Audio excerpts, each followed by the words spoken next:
ফিউচারে নিজেকে কোথায় দেখতে চাই? Global, that's the only thing. Bangladesh বলতে আমাকে দিয়ে চিনবে গ্লোবাল। একটা মানুষের সেলফ রেসপেক্টের উপরে অনেক কিছু ডিপেন্ড করে। ডেফিনেটলি গিভ অ্যান্ড টেক করলেই যে আপনি ইন্ডাস্ট্রিতে সাকসেসফুল হবেন বা হবেন না, এটা কোনোখানে কোনো গ্যারান্টি নেই।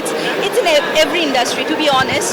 বাকিটা আপনার নিজের উপর, how you handle things. But হ্যাঁ, এটা আছে, ইটস এক্সিস্টিং। বাট ইন্ডাস্ট্রিতে অনেক ভালো ভালো জিনিসও আছে, ভালো ভালো মানুষও আছে, ভালো ভালো কাজও হয়, যেমন আজকের এই প্রোগ্রামটা।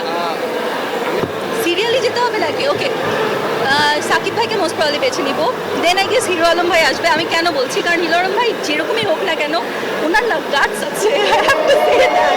He does so amazing things. আমার মনে হয় পোস্ট আন্দোলন বা আন্দোলনের সময় বলি, এত কাজ আমার আপনারও ছিল না উনি যা যা করেছেন। এবং তারপরে হয়তো বা জায়েদ ভাইয়া, though I hear Zayed Khan is not in Bangladesh, I am not sure, but উপলক্ষে কিছু বলার? দর্শকদের উপলক্ষে আমি যেটা বলবো সেটা হচ্ছে গিয়ে দ্যাট গাইজ জাস্ট, মানে বাংলাদেশে অনেক কিছু চলছে আই নো, অ্যান্ড আমরা অনেক বেশি অ্যাংজাইটিতে থাকি সারাক্ষণ, এই যে পলিটিক্স অ্যান্ড সব কিছু মিলে। But try to look after your self.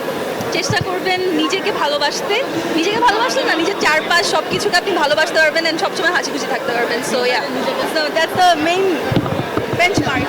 Thank you আপু।